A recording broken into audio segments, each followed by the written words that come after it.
Welcome to the Protagonist Pub. My name is Tammy.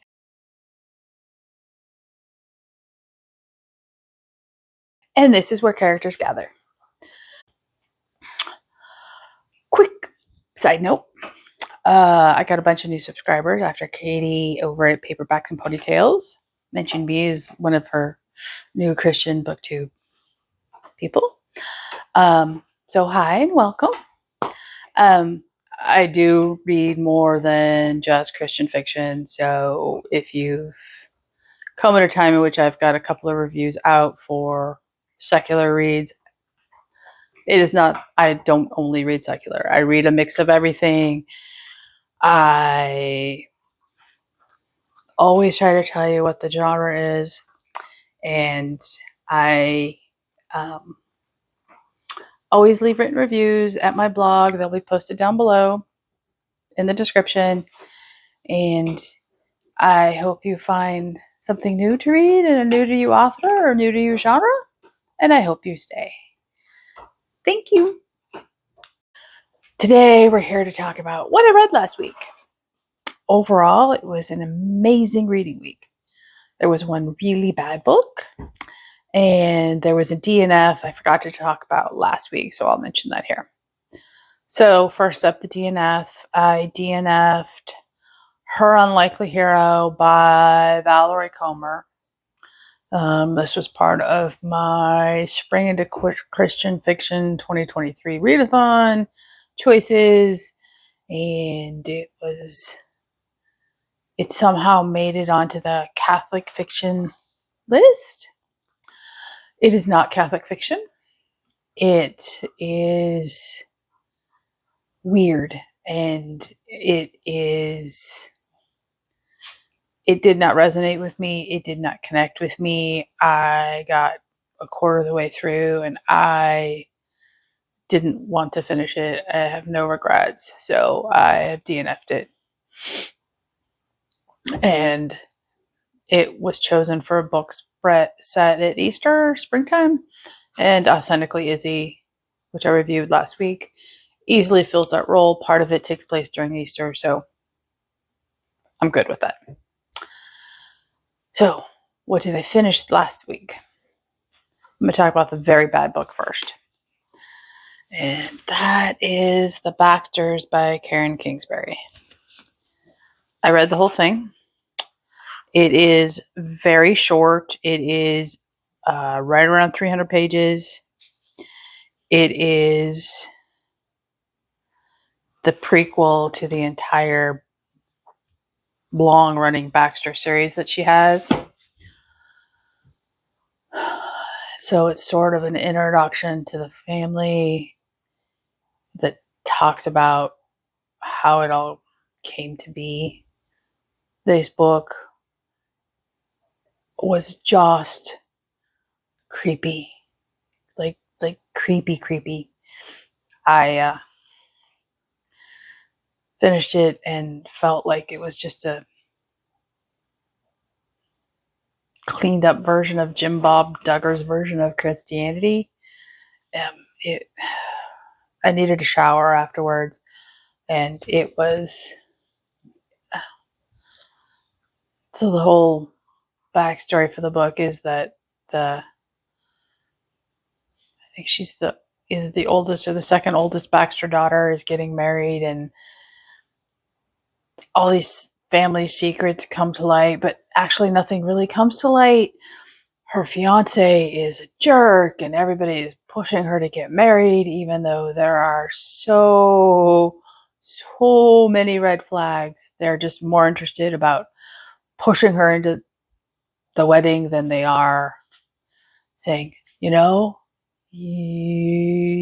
throwing red flags yourself. You should probably stop, postpone, and think. The book has left such a bad taste in my mouth that I am purging every Karen Kingsbury I have recently purchased from the Friends of the Library sale and donating them all back to the library because I do not want them in my house. I will not pick up another book from her. I am done. So that book could have very easily slipped me into a reading slump, so I quickly went and grabbed off my shelf, and it was for my personal 2023 reading challenge, and it fulfilled the read a book in spring prompt, and it was A Cinnamon Roll Murder by Joanne Fluke. Trying not to get it to... And this is book number 15 in the Hannah Swenson mystery series. And as I'll talk about in a video upcoming, these are great culinary reads for me. They never fail me. This was not the best example of a Hannah Swenson series, however. It was a solid 3 for me. I didn't mention it. The Baxters was a 1 simply because I finished it. So Cinnamon Roll Murder was a 3. This one was... the recipes will be great. Phoning it in a little bit. It was a little too predictable. It was a little too formulaic. It wasn't the best example of a Hannah Swenson mystery by far. However, it did what it was supposed to do for me, which was let me read after I finished it. Otherwise, I would still just be in a reading slump. And so for that, it gets a solid 3 for me. I'm perfectly happy. I will pick up another Hannah Swenson, no problem. So I'm not concerned.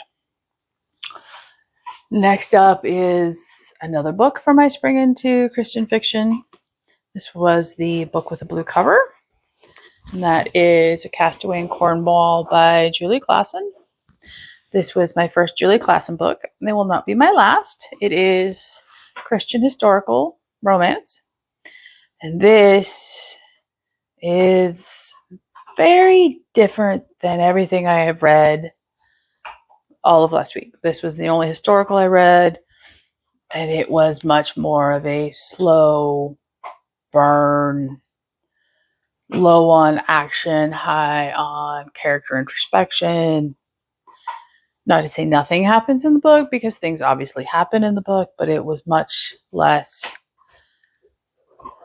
frenetic action than it was methodical action. And I am fine with that. I enjoyed this book immensely. I gave it 4 out of 5 stars. I will read another Julie Klassen and be happy about it. And now we go on to my 5-star reads. Next up is another for Spring into Christian fiction. In fact, they're all Spring into Christian fiction books. This one was With Birds on the Cover, and that is a novel proposal by Denise Hunter, and they are right there. 2 little seagulls. I loved this book. Once again, this is 5 stars. It's my first Denise Hunter. It is a great beach read. It is a great contemporary romance. It is clean. It is sweet. There is faith, but it is gentle, everyday faith. It's not proselytizing, in your face, conversion type of faith. It is funny. It is humorous. It is just a joy to read. I cannot say enough good things about this book. It was an easy 5-star. Very, very easy 5-star. And then I picked up a Colleen Coble, The Inn at Ocean's Edge. This is the first book in the Sunset Cove trilogy. This is Christian romantic suspense. 5 stars. Once again, higher on the suspense than the Christian romance. It is gentle everyday faith. It's set in Maine. It is full of twists and turns and danger and great character work in this book. So we follow Claire, who goes to Maine to help her dad close a business deal. And she walks into the hotel and has a panic attack. And things just take off from there. And it is a terrific story. And I cannot wait to read books 2 and 3. And last up is a 5-star read. And I have many 5-star reads so far this year, but this is hands down the best book I have read all year. All year. That is Recorder by Kathy McCrum. It is Christian science fiction. It was 5 stars. It is the most unique science fiction book I have ever read. I love this book.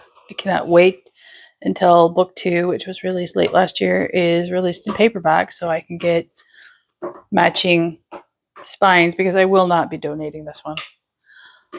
This is adult science fiction like you have never read before. It is amazing, and it tells a story of a woman named Recorder who was gifted to the consortium at, I'm going to assume at birth because you're not told outright for her. And she is altered throughout the course of her life to show no bias, no emotion, no preference, no personality. She has implants. She's disciplined from the drone that becomes attached to her if she shows even the hint of bias or preference.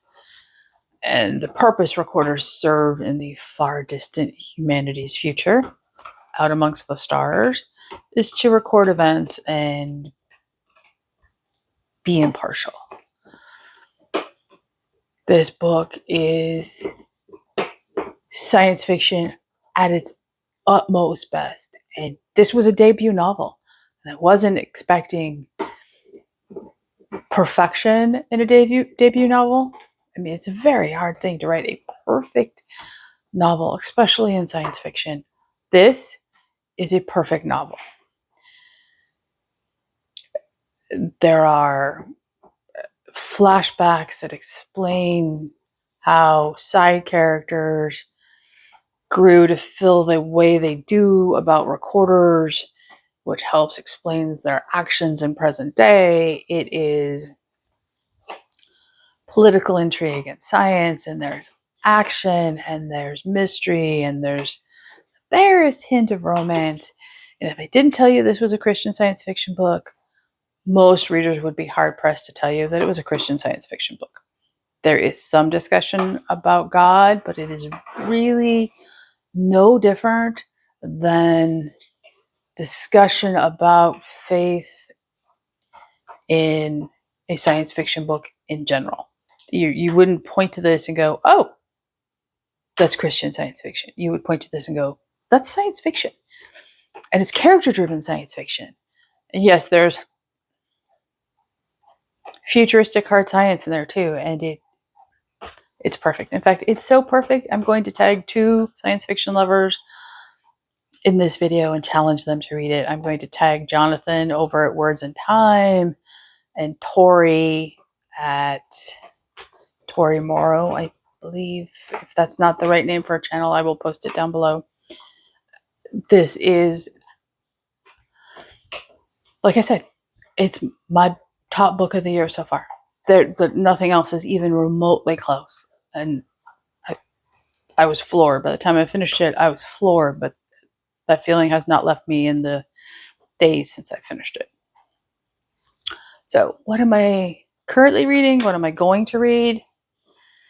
Book group has decided on the book for May. It was chosen by Cara, and it is For All the Tea in China by Sarah Rose. It is very thin. So I'm probably not going to start this week, but I mean, this is probably, a morning read for me. It's not going to be anything difficult. I did get book mail this week, and I got the book Broken Heart Bakery by Carla Lorano, and I forcing myself not to read this. I really want to, but it needs to. I need to do some NetGalley arcs first, but this is calling my name strongly, repeatedly, screaming at me. And I have started, because it is on my spring into Christian fiction, The Oath of the Brotherhood by Carla Lorano. And I can't remember which one this fulfills, but I've read a couple of chapters. I'm enjoying it so far. This is Christian fantasy. I love the cover. It's part of a trilogy. I do. I love this cover. So that's what I read last week and what I'm planning to read. What did you read last week? Please leave a comment down below. Please like and subscribe. And I will see you here next time at the Protagonist Pub.